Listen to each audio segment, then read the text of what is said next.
everyone listening to this, what this man just said, he got in front of God and realized how small he is. And you're getting a message from the man out of 8 billion people in this planet that has the world record for his weight category, that is stronger than any other man on this planet in his category, saying in front of God, he is great, he is big, and I am small. Hello and welcome to the program Woke Up. And on today's show, we have a fascinating guest, a man that is incredibly gifted, incredibly focused, a real personality. He's a rapper, he's a hip hop artist, but he's had comes from an incredible family, and he's also a famous in the World Wrestling Federation. He's a professional wrestler, and we have a guest on our show today. His name is Monster Tarver, and he's just an awesome brother, an awesome man, and I'm just honored that he's on the show. And so, Monster, welcome to the show, Woke Up. Hey, thank you for having me. I'm so excited to be here, man. I'm excited to be on this show. Well, why don't you tell our guests a little bit about where you come from? I know you were born and raised in Cleveland, I think, and like your pathway and the incredible things that have happened in your life. Absolutely. So I'm originally from Cleveland, Ohio. My family, we're originally from there. We followed my father's college basketball career to Oklahoma and then to Alabama. And then we ended up back up in Kent, Ohio, where he finished his college basketball and football career at Kent State University. And I ended up growing up in Kent, Ohio. I had a very, very good upbringing. My parents were very close.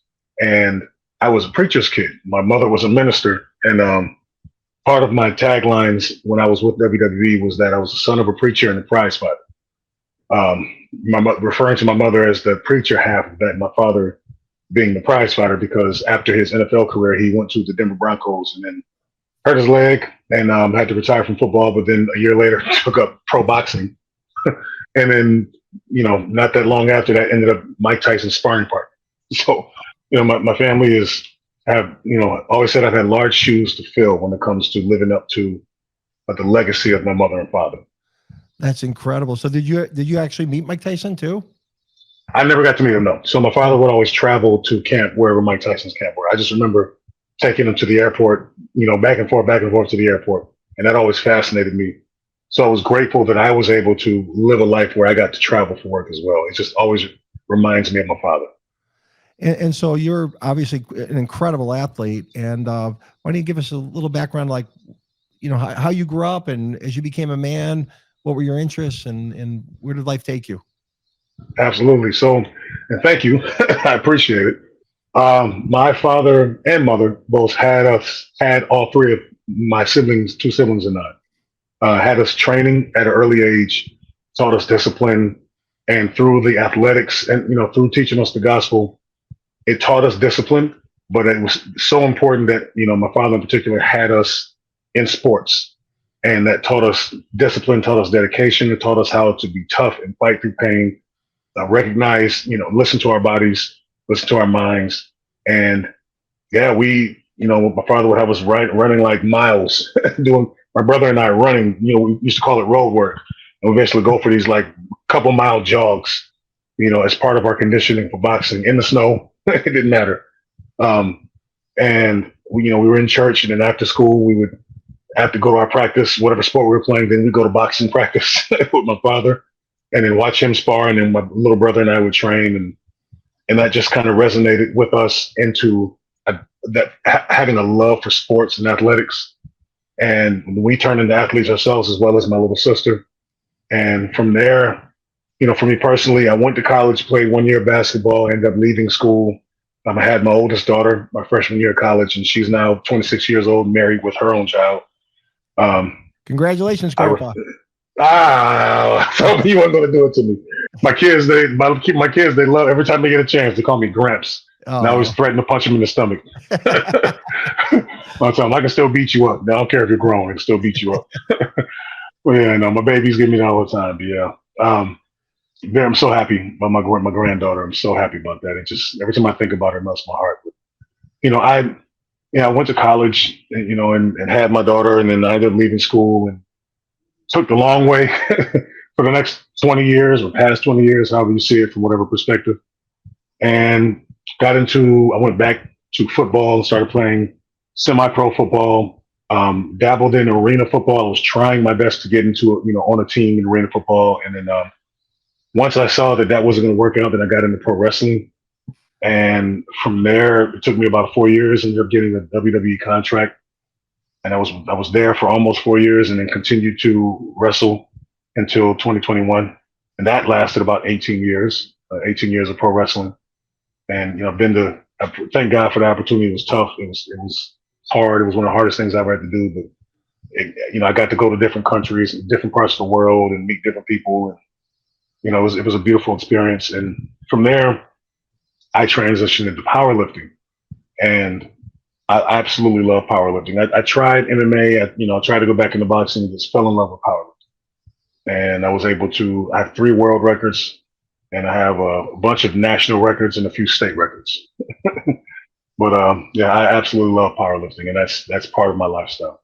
So powerlifting is deadlift, bench press, and squats. Is that basically? Squat? Yes. Yeah. So absolutely. How to qualify? Is it like just one lift, or is it you have to do sets of them, or how does that work? So with powerlifting, you have 3 attempts on each lift, and every competition starts with squat, then bench, then deadlift. And you have 3 attempts on your squat, 3 attempts on your bench, 3 attempts on your deadlift. And you have to at least have 1 successful lift to continue the meet, or you'll do what we call bomb out. So if you do all 3 squats and all 3 judges, there's 3 judges on each lift. And if all 3 judges disqualifies the lift on all 3 lifts, then your meet is over, basically. And what they do is they accumulate the best attempt from all 3 lifts of each lift, and that is what's called your total. And so, whatever your highest lift on your squat, your highest on your bench, highest on your deadlift, they add those 3 lifts together, and that's your total. And you're still actively competing in that, or have you gotten too old? I am. No such thing. No, I just competed in the USPA drug tested or drug free nationals last month, and I won my division in nationals. So technically, I guess I'm a national champion, but I also broke 2 world records there. It was in Las Vegas. It was very exciting. I was just on YouTube the last couple of weeks, and I was looking because I'm going to be 60 years old next year. Mm-hmm. There's more and more studies coming out that the best thing you can do for longevity and a good quality of life as you age and even into your geriatrics, it's more important than diet, more important than exercise, more important than cardio, is heavy lifting because it protects you from falls and balance. It's good for your blood sugars and diabetes and all these other things that as we in a sedentary society face. There's lots of studies coming out that is the most important exercise to do is heavy weightlifting at least a couple times a week. And I'm sure you obviously it's something that you've given your life to. Yeah, and those studies are really good. And with the lifting, powerlifting in particular, or even Olympic lifting, if your body can take it, it's all in how you're programmed. If you have a coach, your coach will program your lifts, and you're never maxing out or lifting you 100% of what you can possibly do. Everything is what we call sub-maximal. So it's percentages of what your maximum lift or max effort single lift rep would be.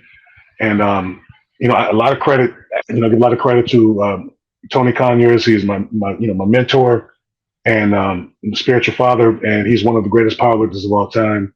And he's in his early 60s, and he's one of the few and first people to lift 10 times his body weight.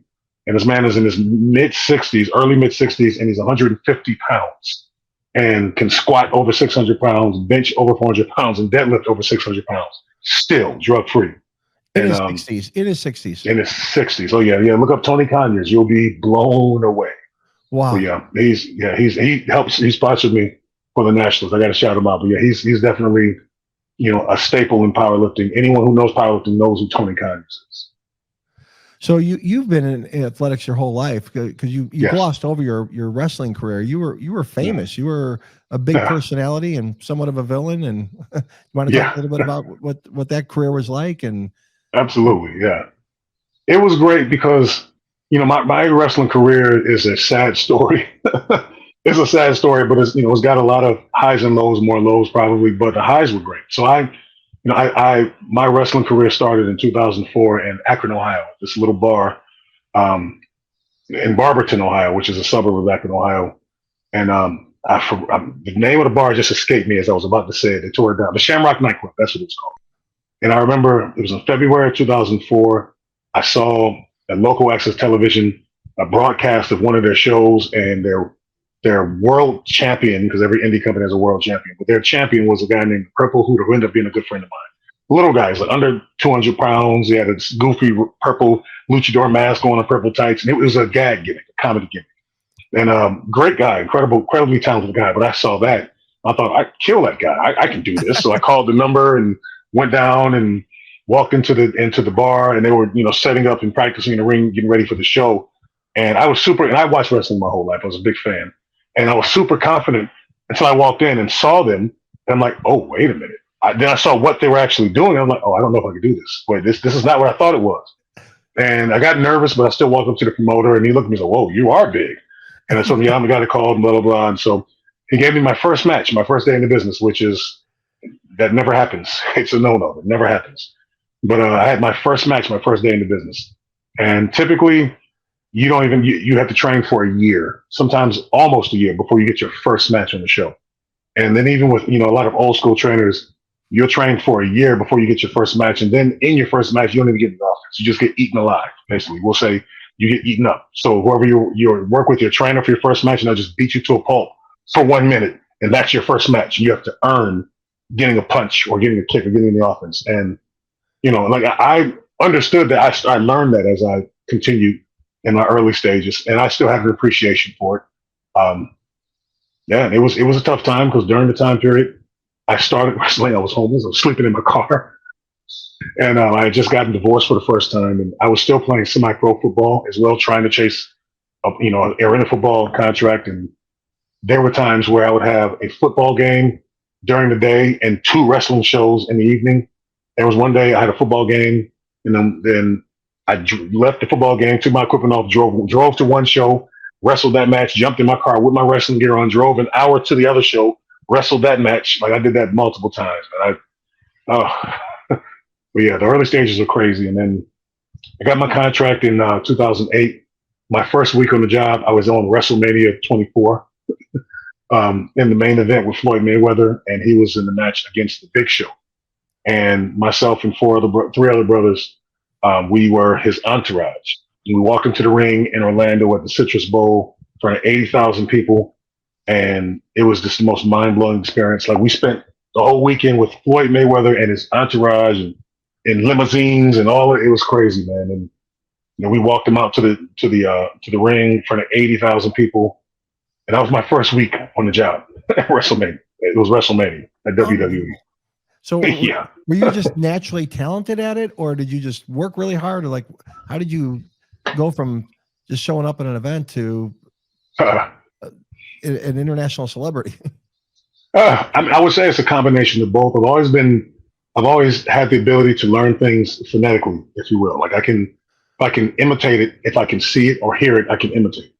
And I just have always kind of had that ability to be able to just do most things that I pick up. And it's not like, I hope it doesn't come off arrogant. I certainly don't mean it to be. It's just, that's just my personal experience. So with pro wrestling, I've watched it my whole life, and I was a fan of it. It was easy for me to pick up, but I still had to learn, the nuances of professional wrestling and being in the ring. And it took me a while, but I learned it. And when I got to WWE and got to their training, the developmental at the time was called Florida Championship Wrestling in Tampa. They moved me to Tampa. That's where I really began learning. I started learning a lot, and it just, different things like how to attack a person's body part based on their size. You're always wrestling against 3 people, one of 3 people, someone smaller, someone same size, or someone bigger. And you have to set up your match based on one of those 3 people, and, being able to listen to the crowd, feel the audience, feel what's not working, what they're not buying or believing in, and then being able to call an audible and move to something else. If you're in the ring and you're meant to be the bad guy, if I'm meant to be the bad guy and someone else is the good guy, babyface heel, so to speak, and we come out and the crowd just wants to get behind me no matter what I do. They just don't like the other person, and we'll switch roles mid-match and then give the crowd whatever it is they want to keep them engaged and get them more engaged. Like being able to have the wherewithal to be aware of, you know, what you need to do in the ring to make sure you get the best result from the fans out of that match. So you have really good instincts. I mean, to feel the crowd, and you know, and you weren't bragging at all. You're a man of God, and you're recognizing that God has given you gifts and talents, and you know what the source is. But to be honest about, I've got an ability to do this. It's good to have that kind of confidence and that kind of forthrightness. And so you're traveling around. You're probably making a lot of money doing that during those years. You're well known. What was going on in your soul? Like you're raised in the church. Man. You had a Christian faith, and like what was that like? It's funny because that's the perfect segue, because in 2009 I had a spiritual awakening from a horrible spiritual attack.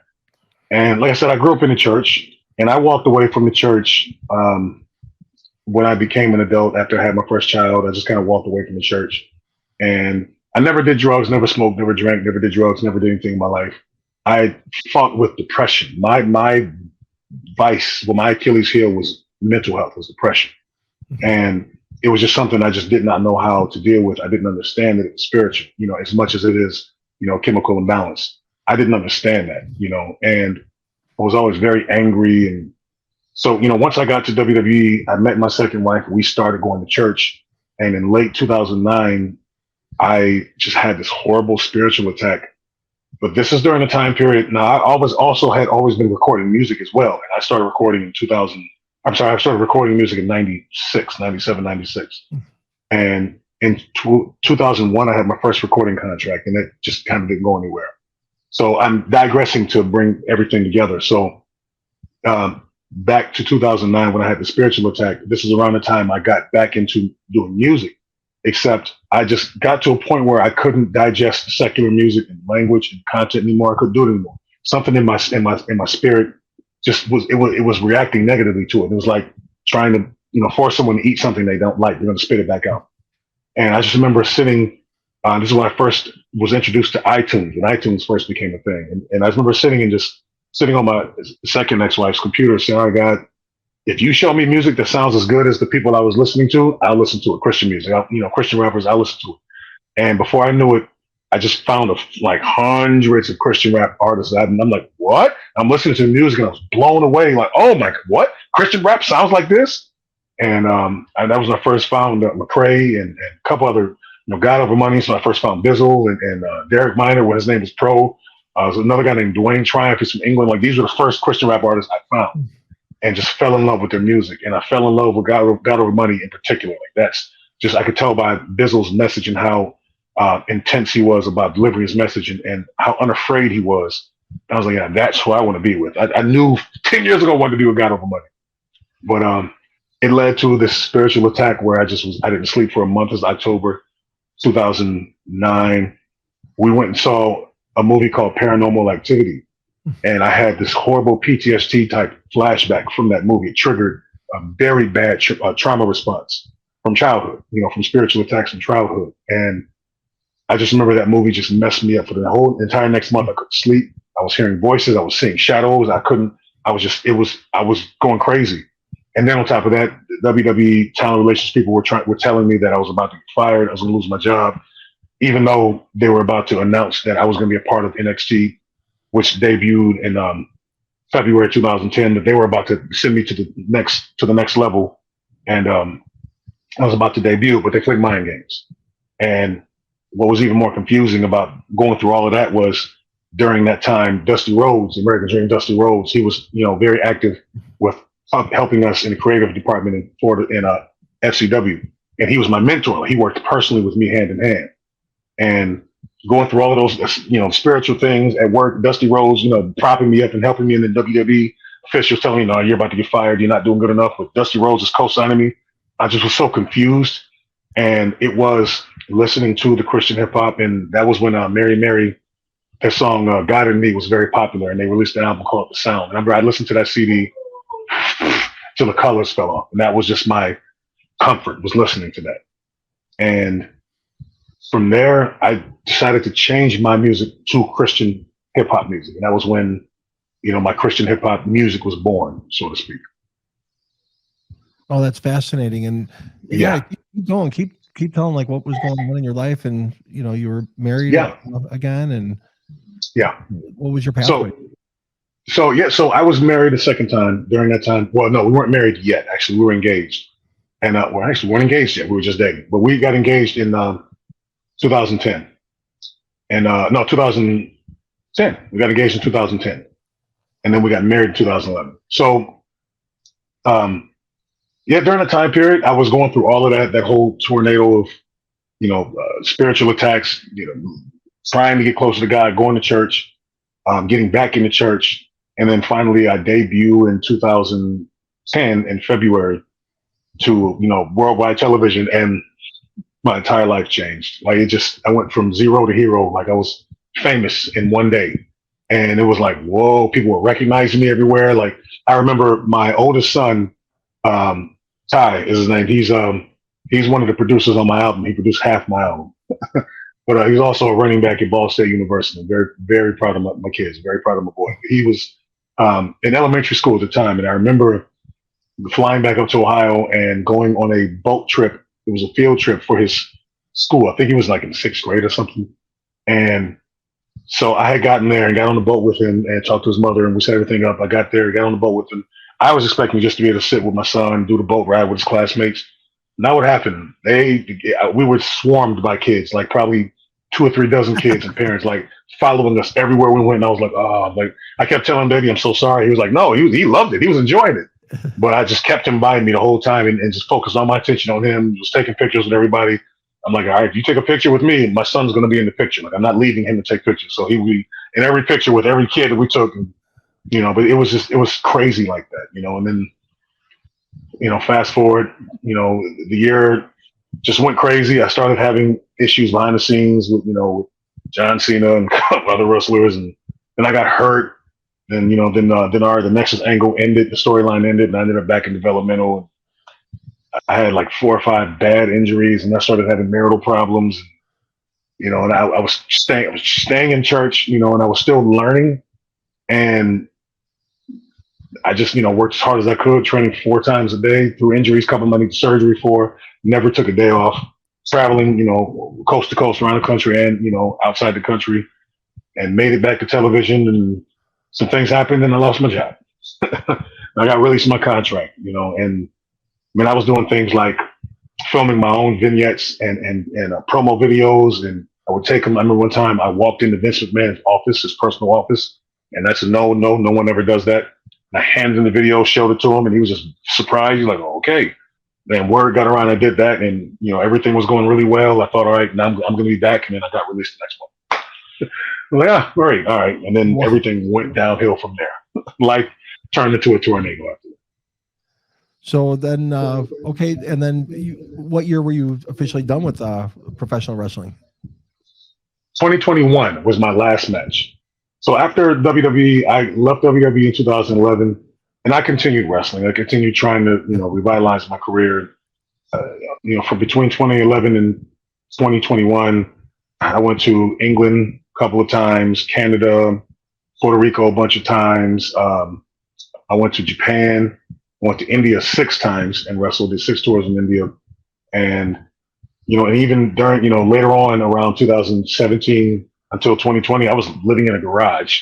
I was like really struggling, and I was living in a friend of mine.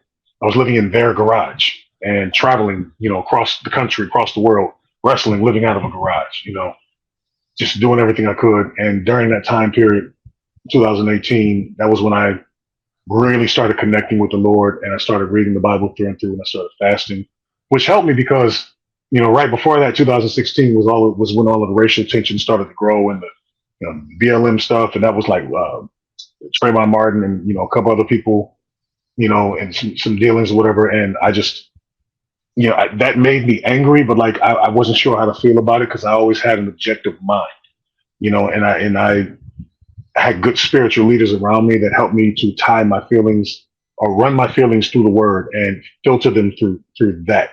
before I just jump out, react, and start storming the streets with BLM t-shirts, and just react off of anger because, hey, there it says black in the name, so that means it's for me. When, upon doing research, I realized what BLM actually is, and I want nothing to do with that. But, that's a couple years down the line in this progression. So was there, being a black man and seeing the injustice and the murders that were going on, and then the sociological pressure and the political pressure and the social media, what was going on within you as a difference maker, an influencer, a strong man? Were you internalizing things, or like what was happening on a conscious level or subconscious? That's a great way to put it, because some things I did internalize. I went to a high school where I was one of 5 black kids in the entire school, and it was a country school. One was at like a county school out in the country. I had to pass like 3 miles of cornfields before I got to school.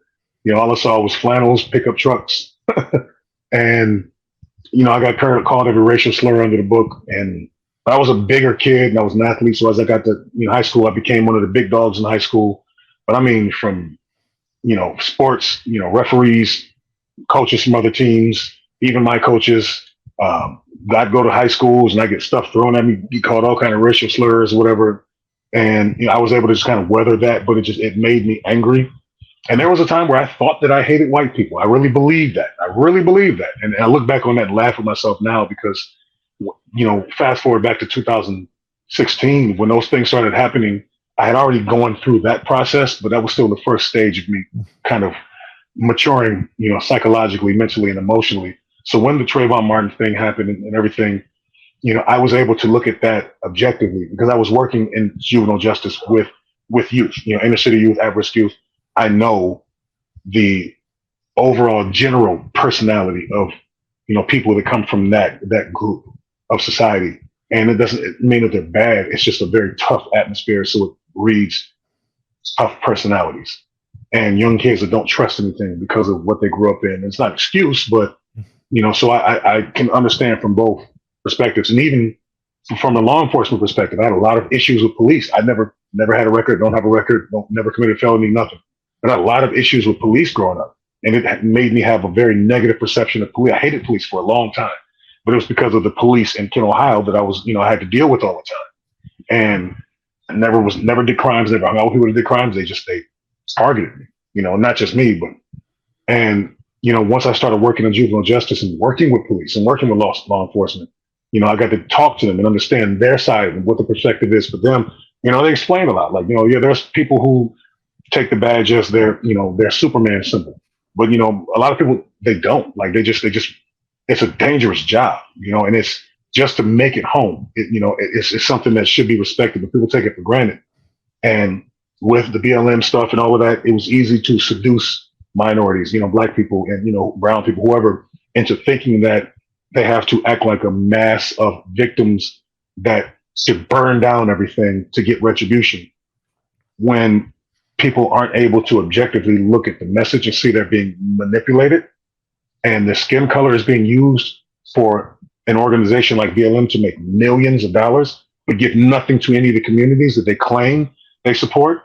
But in actuality, there are certain communities they do support, and it's a mask to cover up the truth.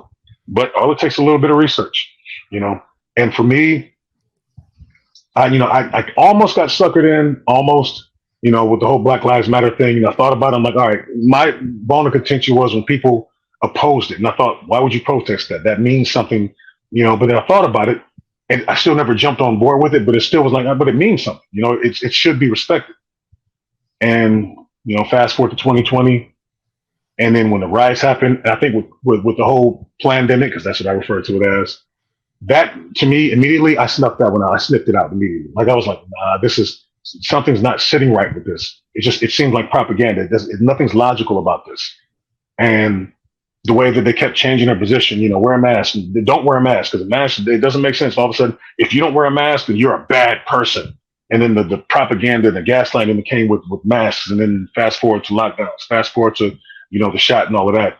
Then the George Floyd thing happened. And then, all of that stuff. And I'm like, whoa, this is awfully convenient that now they want everyone locked down, but they're not saying anything about thousands of people protesting and rioting who aren't wearing masks, who aren't, they don't care about that. All of a sudden, COVID's not spreading to them.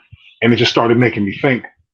And during the lockdown, I was homeless. I had a truck. I was sleeping in the truck, which is a really tough time period, but it was what I needed. God was working on me. And my good friend, 𝗂𝗓𝗓, Strong Life Raw, check him out. He's one of the best videographers and businessmen you'll ever come in contact with. But we sat down and he helped me a lot during that time period. He just kind of spoke truth to me. He's like, let me tell you the truth about, Barack Obama, Donald Trump, Democrat, Republican politics. And I studied other conspiracy theories, but I never got into politics. And he just opened my mind up. And I'm eternally grateful because now I see the world for what it is and not through the lens that I'm brainwashed. I'm supposed to see it as a Black person. I don't see the world just through the lens of a Black person. I see the world through the lens of a human, as a Christian, as a follower of Christ. And part of what helped me with that is I was able to, when I started reading the Bible through and through, I was able to understand one thing a good friend told me. She referred to her body as her skin suit. She said, "This is my earth suit." So what do you mean? She said, when we die, our spirit will live on and go wherever, God intends for it to go, right? But our flesh stays in the ground and returns to the dirt. So the truth is, this existence that we have within the bodies that we hold, touch, see, do whatever we do with is the smallest part. It's the infancy of our actual eternal existence. Absolutely. Mm-hmm. Right. So why would you base all of your worth and wealth and identity on the infancy of your eternity? So it's like, a person who's a grown adult identifying as a baby who's 2 years old. They just can't let go of the fact that they were a toddler and they want to live their entire life as a toddler. And there probably is someone doing that right now, but, but with understanding that, it helped me to have your entire identity, which these Marxists, these leftists, the media, social media, your entire identity is based on the quantity of melanin you have. I mean, seriously, we are so much more complex and made for something so much greater and eternal than this earthen vessel. But that's social engineering, and that's a psychological warfare. When you can take people, it's easy that you can take 10 people and you can ask them a series of questions and you can pick out the objective thinkers and the sheep easily. And then it's easier to target a sheep if you convince the sheep that the objective thinker is the bad guy. You find something that all of the sheep have in common, take an emotion grenade, drop it in their community, boom, it ignites, they all run to it. And the next thing you know, you got a whole bunch of people following whatever false flag you're leading them with based off of their emotions. And, if you go to people, for example, the LGBT community, the trans, all of that stuff, cool. Live your life, cool.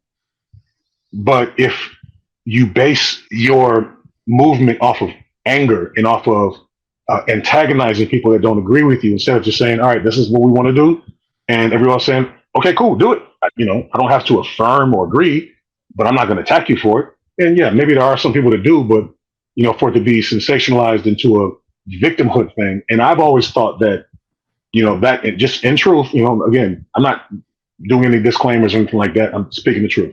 I've always thought that movement piggybacked off of the struggle of Black people in America and used that as their template to play victim. Yeah. So, in wrestling, I've met a lot of people from a lot of different backgrounds, atheists, people who are Satanists and the witchcraft, things like that, and, the trans community and, the LGBT community. And, I don't really I don't agree with it. I don't affirm the lifestyle, but I'm not against anyone who lives that lifestyle. I think people, and I think what's being manipulated onto the masses is if you aren't 100% on board with something, then they use keywords like hate and love, and they misuse those words. You don't have to affirm or 100% agree with someone to still love them and be friends with them, and still care for them, and one of my, the only issue I've had is that, it seems as if, and a lot of people say it's like their movement has been, it's like they hijacked the struggle of Black people that they actually had in America and pretended like that's their struggle, when It's not true. That's, my only, just old sayings like gay is the new black, that used to offend me. It doesn't offend me anymore because, I have, the closer I've gotten to God, the more I've read the word and understood that, like I was saying, this is my skin suit. My body is my earth suit. And this is a temporary, very temporary part of my existence. Because when we leave this earth, and we are waiting to go, to eternity, to heaven, and it will be our spirit, the essence of who we are, and no one's going to be black, no one's going to be white, we're going to be male, we're going to be female, we're going to be married. When we get our heavenly bodies, we're going to be completely different from this. And it is the infancy of our existence. So to me, when you make the color of your skin an idol and you worship it and you want everyone else to worship it, or you make your personal choice of lifestyle an idol and you want everyone else to worship it by affirming it, things like pronouns, things like, Pride Month or Black History Month, things like that, cool. It just shouldn't be an idol. When my eyes were open to that and, conversations with my friend JC, it helped me to understand the truth about the government. And when I see certain things happening, I can pick a false flag out from a mile away and I just don't jump into it. And I think it would have been very easy to get locked into and trapped into that mindset, being that I have gone through, I've experienced racism before, but I know that the racism I experienced was from the people I experienced it from, not all white people or all this or all that. And the ideology being taught now to this new generation to, this quote unquote reverse racism, which is all racism, but now it's okay to attack white people or particular white men, straight white men, like it's, patriarchy with this extreme feminism, which, it all kind of rolls into the same sandwich, if you will. And it's going against the intention of God's creation that, man and woman was made for man and woman need each other, husband and wife need each other. So, continue the nuclear family that if you look at the original Black Lives Matter mission statement, they wanted to dismantle the nuclear family. Yes. So they built their millions in their organization off of, Black men being killed in situations with police, but they don't care about men at all in their mission statement.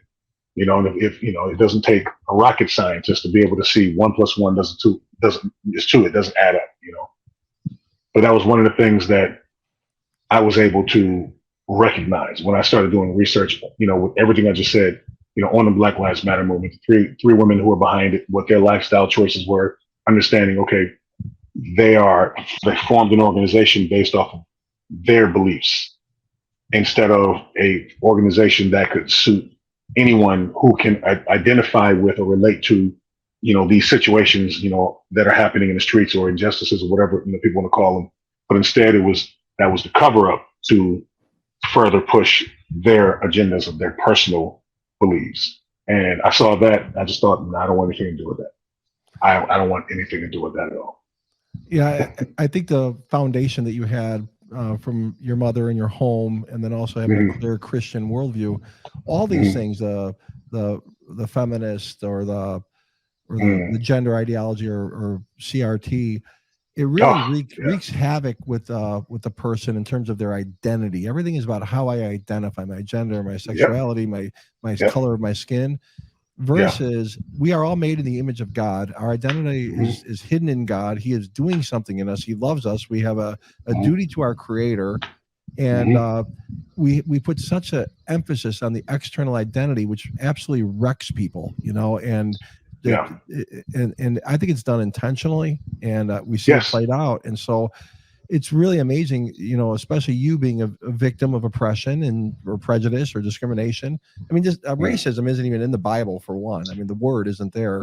It's partiality, and so so you were targeted by the police and some of the coaches and things like that. But you were able to see through it. You didn't like embrace it and coddle it and own it and say, oh, look at me, I got a victim as a Black man tattooed on my forehead, and I'm gonna go through life with resentment toward everybody. You were able to although the temptation was there and the allure was there, you saw it for what it was. And I think that's a powerful message for all of us, to not embrace the victim mentality.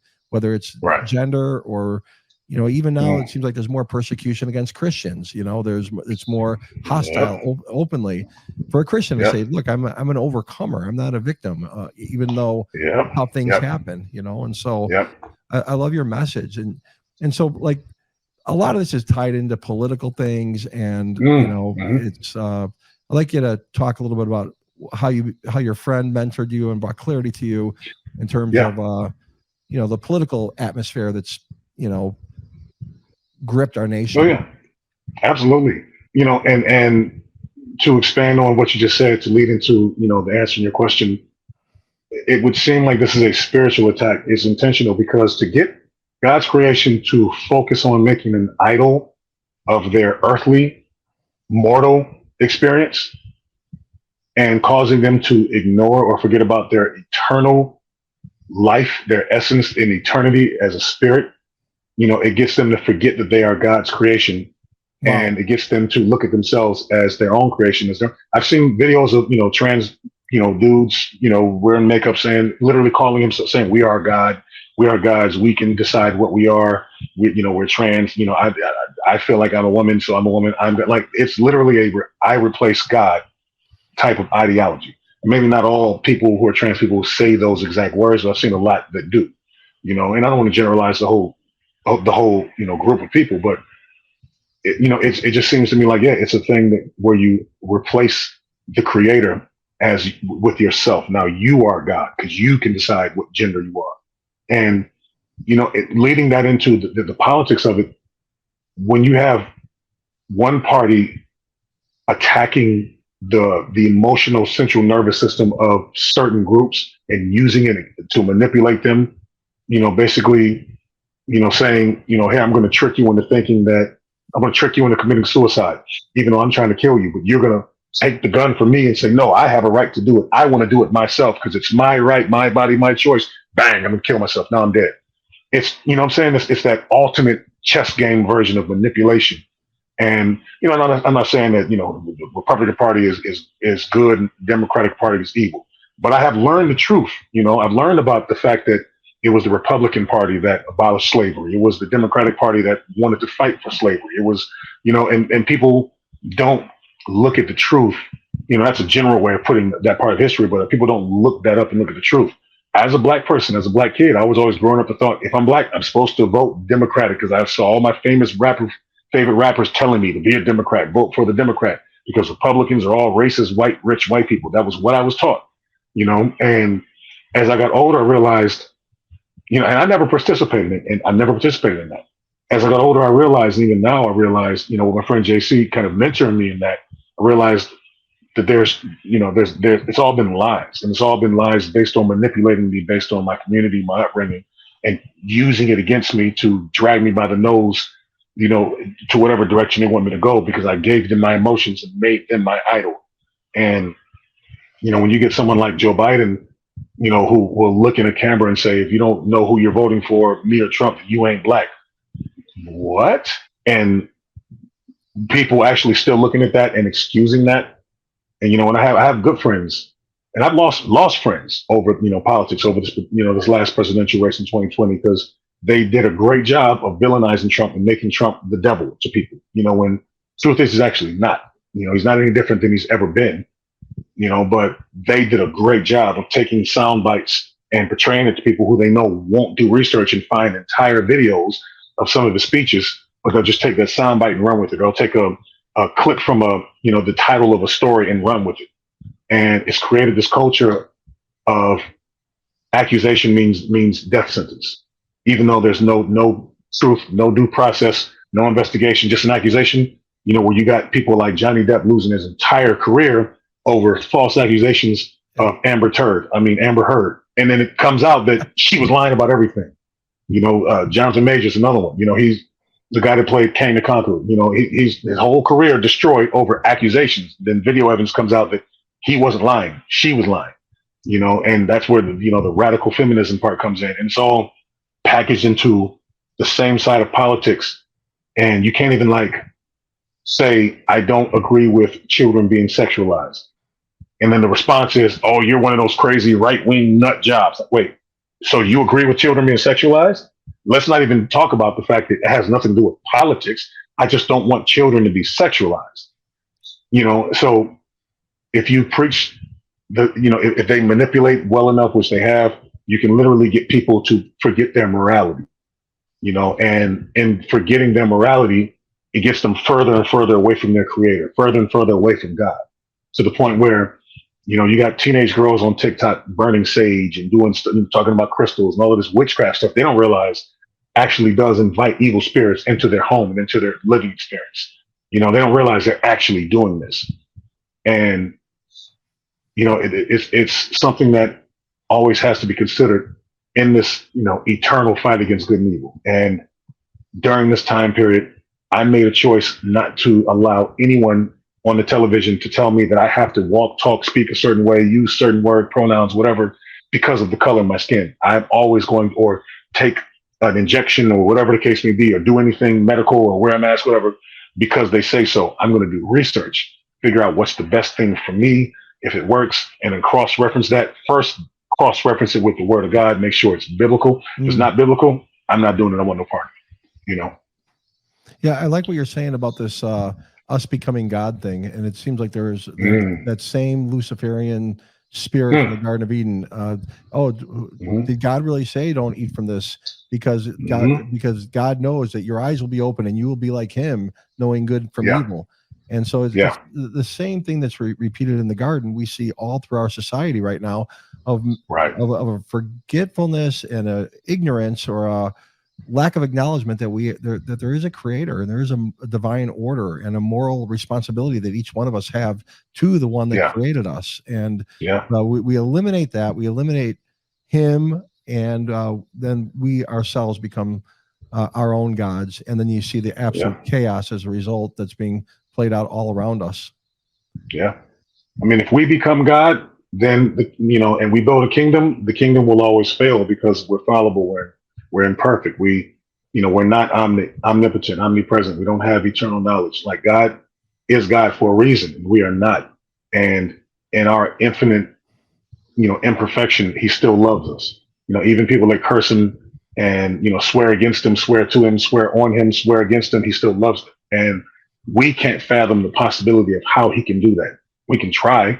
I do my best to imitate that by, I refuse to debate people. If they don't agree with me or don't agree with what I believe in, I refuse to debate them. I'll tell them, you tell me why you believe in what you believe in. Help me understand why you chose that path. Because I believe in Jesus Christ so much, I'm so confident in that, I don't have to debunk what you believe in. I'm so confident in what I believe in, I don't have to discredit I don't have to change your mind. But I'm going to show you who He is in me by listening to you tell me what you believe in. And I can tell you there's been so many conversations with atheists, with Satanists, and by the end of the conversation, we're hugging each other like best friends, and I didn't say a word, and, but I just listened to them and let them tell me their story. And as they're talking, then they hear their own discrepancies in their belief, and they hear their own things that don't make sense and hypocrisies. And I don't judge them for it. I said, tell me more. I want to understand what brought you down that path, and I tell them, I believe this is why I believe this. Why do you believe that?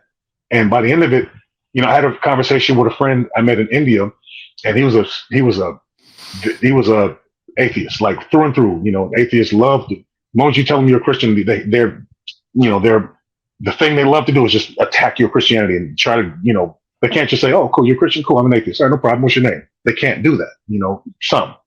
And, the moment he found out I was a Christian, he immediately went on attack, trying to make fun of it, make a fool of it, debunk it. I told him, I said, okay, I understand. Just tell me why you're an atheist. What brought you to that? And we sat in the car for 2 hours and talked. By the end of it, we were hugging each other. We were best friends. And he respected it because I just told him what I believe in. He gave me different things to look up. And he's, introduced me to what's called Zoroastrianism. And he, it's some religion that he claims predated Christ.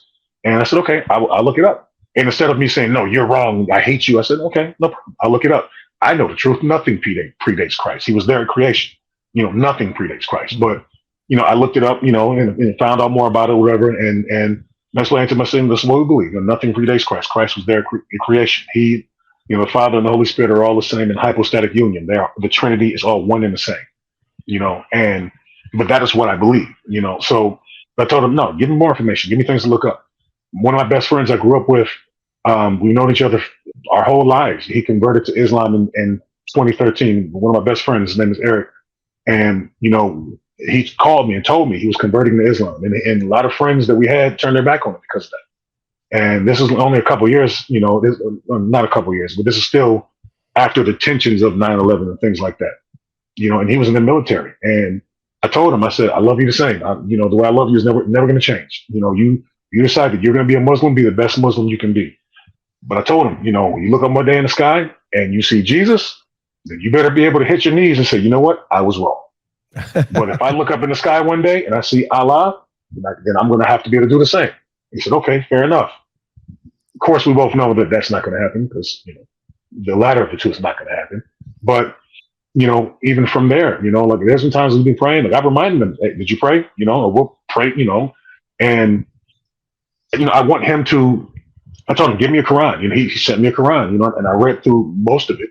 I want to understand it because I want to understand what he's doing, because my stance is, as Christ is my example, I love you no matter what. You being a Muslim doesn't make me love you anymore. I don't support Islam, but I support you. I have friends in the wrestling business who are gay, who are in the lifestyle, and I don't support that. I don't affirm that. I don't hate it or anything like that, but I love you. You're my friend, regardless of that. So I support you. And if that's what you do, cool. I'm not against it. I'm not going to, every time I see you say, no, I don't support homosexuality. No, I'm not going to do that. I'm not going to talk about it. And, I've been in conversations with friends and we're openly talking, whatever. And they'll talk from their perspective as a homosexual. And cool. It's part of this conversation. No problem. Cool. And I'm not grossed out by it. I'm not like, oh, I'm too much of a Christian as I came on. No, I'm still me no matter what. And I'm showing them love and showing them, be who you are, because there's going to come a time in your walk where you're going to face the truth that I had to face about my life. That's and right. The truth that you're going to face is going to be different from mine because our past is different. And, I don't make what your lifestyle an idol. I just love you, so that way I'm not against what you do. I don't agree with it, but I still love you regardless. And to me, that is the best I can do to represent Christ in my life, to show love to people, and what they do doesn't rub off on me. But what I do rubs off more on them because they see the difference, because they expect me to act a certain way. When I don't, and I, give them a clue, I said, well, that's body of Christ. That's how we act. We don't, that's truly how it is, how we act. Well, we don't agree with certain things, but we're not going to, cut your head off just because we don't agree with it, and we shouldn't, and there are bad representations in that regard, but, I try my best not to be one, I like sociologically speaking, it's all through the world when there's a minority community and there has been a history of oppression. People like Jewish people or, foreigners that live in a foreign country, they tend to form blocks for survival, like voting blocks. And so it's logical to me why in America, the African-American community has primarily voted Democrat the last, however many generations. So it's logical. It makes sense.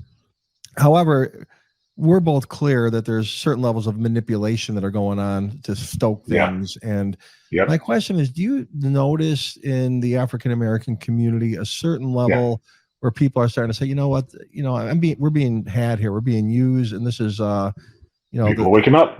You sense that's happening, or is it, are people pretty much sheep in the African-American community? You get in any group of people, you get your percentage of sheep, right? From what I've noticed in particularly the African or Black American community, a lot of people are starting to wake up. You'll find a lot more people who support Trump or who voted for Trump. You'll find a lot more Black people, than the media will let you believe.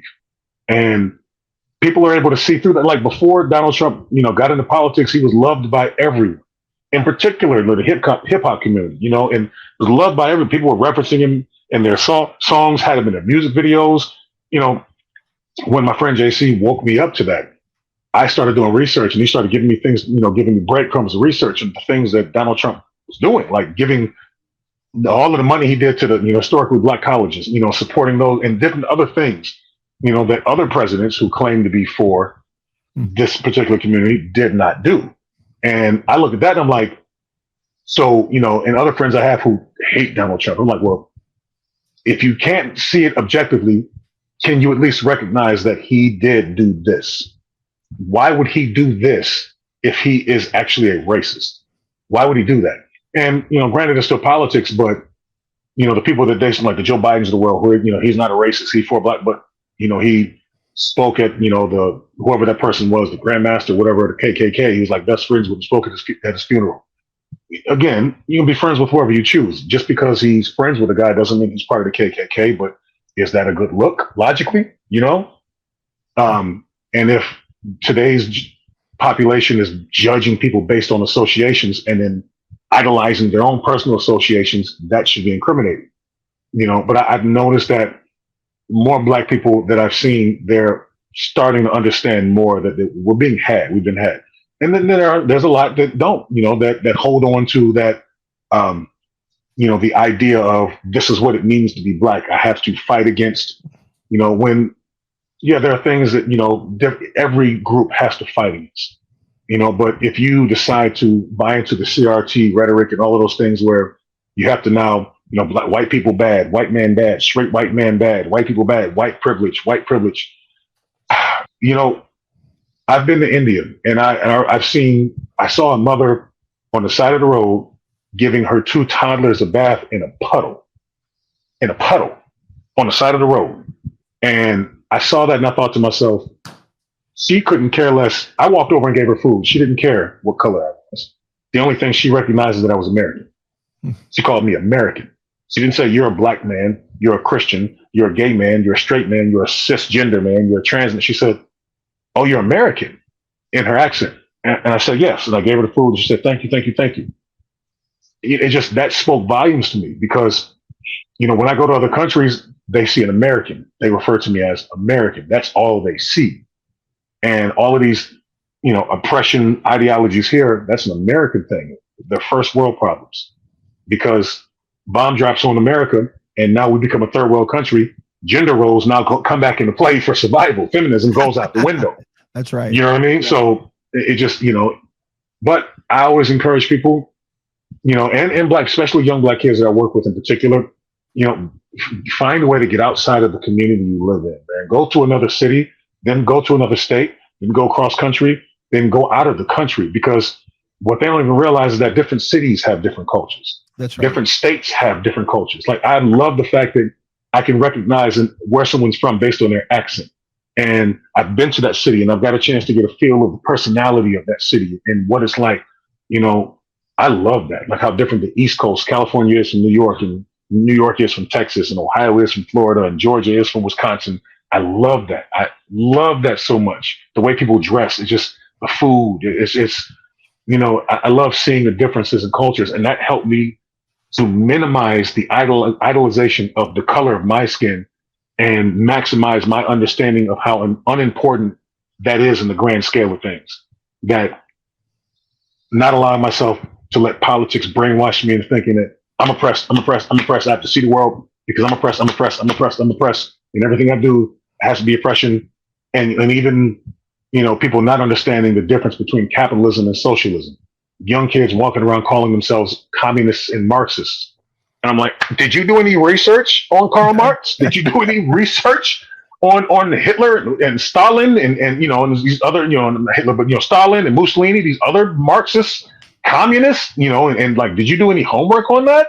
Like, you live in a country that's a, people say our democracy, it's a constitutional republic, and capitalism, though it can be abused, and of course any system can be abused, is the reason why the country has thrived. Because if it was built on socialism, you'd have no autonomy, you'd have no privacy, kind of like China, right? Nothing against China, but or other countries who live on that. I know some friends of mine who are from Cuba, and they were like, "No, I don't want nothing to do with that because we experienced that and we saw that. So what they're trying to do with this country, we saw that before." And I hear that and I'm like, wow, like that's so valuable to me. Yeah. People who actually saw it, where they came from, and they see the direction they're trying to go in this country. And every perspective is valuable to me. But when I see that, it helps me understand the truth. And I won't allow myself to be manipulated using the color of my skin and my struggle, and then sacrificing everything I've been to prop up another group who wants to pretend that they have struggled the way that I know I have. Wow. And then I'm forced to affirm, you know what I'm saying? Yes. You know. Well, brother, I'm going to give you the last word. I want you to give a good Sure. exhortation to the audience, something that they can really build their life on and think about, and maybe change some opinions and really help some people here. You know, this is our whole goal of the show. Absolutely. What helped me is understanding that God is real. Jesus Christ is real. His Holy Spirit is real. And with understanding that, I understand, you know, the grand calculus of the multiverse. A little Dr. Strange there. But no, in all seriousness, it helps me understand how big he is and how small I am.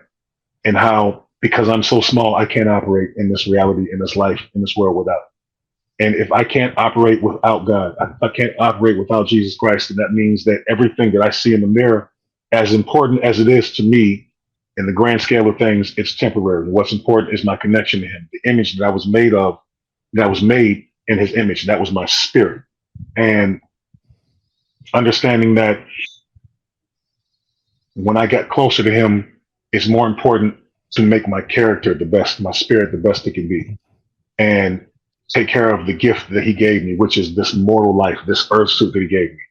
And it's like buying a car and having your dream car, and then you idolize your dream car, and then your car gets crashed, and now you're depressed for months, and you can't move on with life because you lost the car. And it's easy for anyone hearing that to say, well, it's just a car. Well, this is just a car. I mean, it's not quite the same, but you know, you have to take care of it, but you don't idolize it. It's your vessel to interact with creation, and it is your vessel to interact and appreciate creation. And I want everyone listening to this, what this man just said. He got in front of God and realized how small he is, and you're getting a message from the man out of 8 billion people in this planet that has the world record for his weight category, that is stronger than any other man on this planet in his category, saying in front of God, he is great, he is big, and I am small. And if you're listening to this message, begin to pivot in your mind that there is a creator that loves you, that he's made you for a purpose, he's given you a vessel. And take it from my friend who has gone through the ups and downs of life, the strongest man on the planet. It says, I'm very small.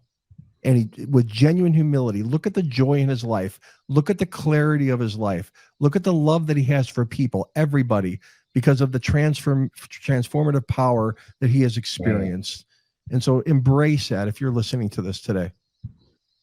Amen. Yeah, that's it. Thank you so much. I couldn't have put it better. And I would just hope people understand that, you know, hey, you know, love isn't love, God is love. And when you make love, then you become the God of your own version of love. And beautiful.